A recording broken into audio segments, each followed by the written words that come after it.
Hello अस्सलाम वालेकुम, मेरा नाम हमाद अली है। आज 16 फरवरी है, जुम्मे का दिन है और पाकिस्तान में सुबह 8 से 9 बजे के दरमियान का वक्त है। जो आज की ख़ास ख़बरें हैं, जो ख़ास अपडेट है अभी तक की, जो मैं आपको लोगों को बता रहा हूँ, वो ये है कि पाकिस्तान में पेट्रोल के ऊपर 3 रुपये बढ़ा दिए गए हैं। देखें, बढ़ाए तो 2 रुपये 73 पैसे हैं, मगर जब आप उनको पैसे देते हैं तो कॉइन्स तो पाकिस्तान में हार्डली कोई अब लेता है। तो इस तरह 2 रुपये 73 पैसे पेट्रोल पे बढ़ाए गए हैं और 8 रुपये 73 पैसे डीज़ल पे बढ़ाए गए हैं। जी, 2 रुपये 73 पैसे पेट्रोल पे, 8 रुपये 73 पैसे डीज़ल पे बढ़ाए गए हैं। अच्छा, ये पैसे उस वक्त बढ़ाए गए हैं जब अभी पाकिस्तान को मार्च के अंदर IMF के पास जाना है, और जब IMF से ये लोग डील करेंगे तो IMF दोबारा अपनी शराइत के ऊपर इनसे चीज़ों को तय करेगा और एक दफ़ा फिर महंगाई का तूफ़ान पाकिस्तानियों की जान लेगा। जहाँ पर अभी रमज़ान आने वाले हैं और पाकिस्तान में जो महंगाई की शरह है वो 38% है, तो आप देखिए रमज़ानों में तो ये डबल हो जाएगी। रमज़ानों में 10% से ज़्यादा इजाफा हो जाएगा इसके अंदर, जब IMF अपनी शराइत बताएगा इन लोगों को। जहाँ दुनिया के अंदर रमज़ान करीम के अंदर चीज़ों को सस्ता कर दिया जाता है, जहाँ मैं रहता हूँ यूरोप में, अमेरिका में, ख़ास मार्केटों के अंदर स्पेशल सेल लगा दी जाती है रमज़ान के लिए, मुसलमानों के लिए। वहाँ पाकिस्तान और मुस्लिम ममालिक के अंदर बहुत सारे कीमतों को, ख़ास तौर पर पाकिस्तान की मैं बात कर रहा हूँ, वहाँ पर तो कीमतों को डबल कर दिया जाता है। चीज़ों को स्टॉक जो है वो निकाला जाता है और फिर उसको डबल करके बेचा जाता है।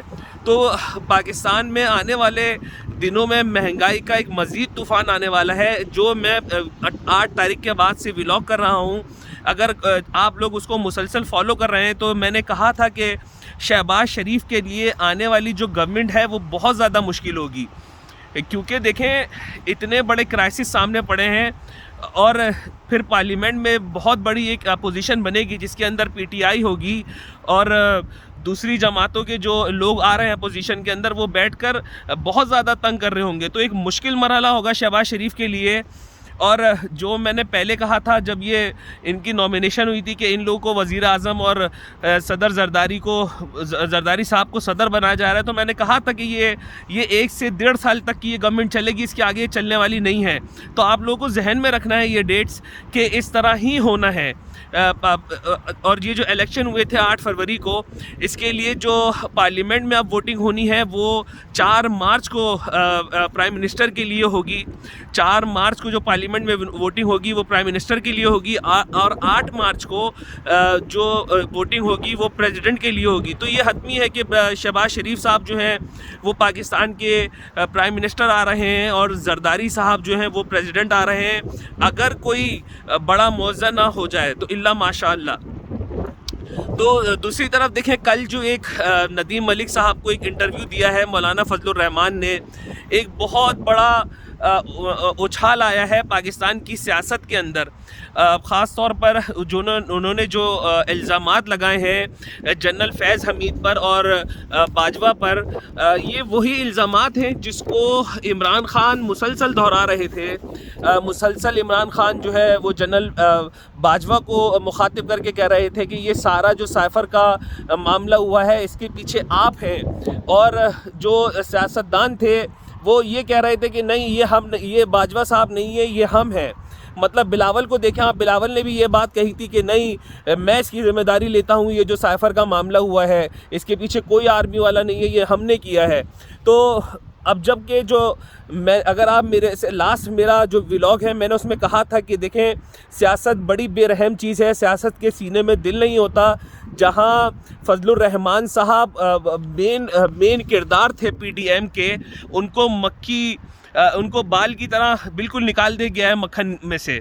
और अब ये हालत हो गई है कि कल बैठकर फजलुर रहमान साहब ने नदीम मलिक के प्रोग्राम के अंदर बैठकर बड़ा शदीद गुस्सा निकाला है।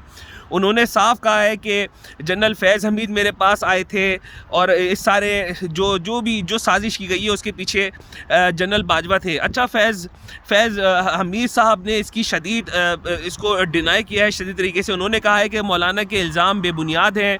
जब ये इल्ज़ाम लगा रहे हैं मुझ पर, उस टाइम तक मैं ISI का चीफ़ नहीं था, मैं कोर कमांडर पेशावर हो गया था। तो ये उन्होंने अपने आप को अपना डिफेंस किया है। अब देखें, अगर बाजवा साहब इसका कोई जवाब देते हैं, मगर ये बात कंफर्म हो गई है एक तरीके से। जो बहुत सारे न्यूज़ एंकर्स जो थे, बहुत सारे एंकर्स इसके अंदर इस सच बोलने की बर्दाश्त में उनको मारा गया है, मुल्क छोड़ना पड़ा है, कुछ शहीद हुए हैं, मगर ऐसा हुआ है। देखिए इस सारे चीज़ों के अंदर मेरा मानना ये है, पाकिस्तान आर्मी एक बहुत बड़ा इदारा है। कल से जब ये फजलुर रहमान साहब ने इल्ज़ाम लगाया है, तो जो एक वॉर है, जो 5th जनरेशन वॉर है, जो एक सोशल मीडिया पे लड़ी जाती है, उसके ऊपर पाक आर्मी को काफ़ी बैश किया जा रहा है। देखें ये एक बहुत बड़ा इदारा है। अगर कोई शख्स अपनी ख्वाहिशात की तकमील कर रहा है एक इदारे के अंदर, हम पूरे इदारे को बुरा भला नहीं कह सकते, खुसूसन उस वक्त जब आपका पड़ोसी मुल्क आपका इंतहाई संजीदा दुश्मन है। अगर आप कल परसों के प्रोग्राम देखें, जो मौलाना फजलुर रहमान ने इल्ज़ाम लगाए, उसके बाद बाकायदा मीडिया के ऊपर बैठ के इंडिया के अंदर इसके ऊपर मजाक उड़ाया जा रहा है, तमस्खुर उड़ाया जा रहा है पूरी फ़ौज का, पूरी कौम का, पाकिस्तान के लोगों का। तो मेरा मानना यह है कि अगर उन्होंने कुछ गलत किया है तो उनको कानून के मुताबिक उनका इदारा ज़रूर देखेगा, मगर हम पूरे इदारे को बैश करना शुरू कर दें, ये कहीं से जस्टिफाई नहीं है।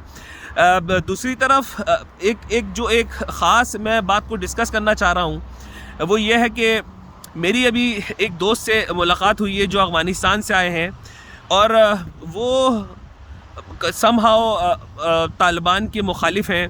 मगर जब मैंने पूछा अफ़गानिस्तान के बारे में, तो उन्होंने मुझे एक बात कही। उन्होंने कहा कि मुझे ये लगता है कि आने वाले 10 सालों में अफ़गानिस्तान जो है वो एशिया के अंदर तीसरा बड़ा माशी मुल्क बन जाएगा। वो वहाँ के इंसाफ के बारे में बता रहे थे, वहाँ करप्शन फ्री अफ़गानिस्तान के बारे में बात कर रहे थे, और वो कह रहे थे कि मेरा दिल चाह रहा था कि ज़िंदगी में पहली बार कि मैं इस मुल्क को छोड़ के ना जाऊँ। तो देखें, जहाँ पर कानून की हुक्मरानी होगी, जहाँ करप्शन फ्री माशरा होगा, वहाँ पर ऐसा होना है कि वो मुल्क तरक्की करेगा।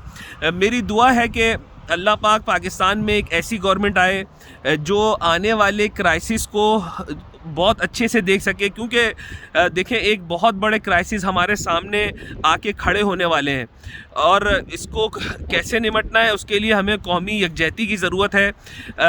आप माने ना माने, 8 फरवरी के बाद देखें, मैं इमरान ख़ान की सियासत पे ज़रूर तनकीद करता था, मगर मैं ये मानता हूँ कि 8 फरवरी के बाद जो हुआ है उसने पूरे निज़ाम को पलट के रख दिया है।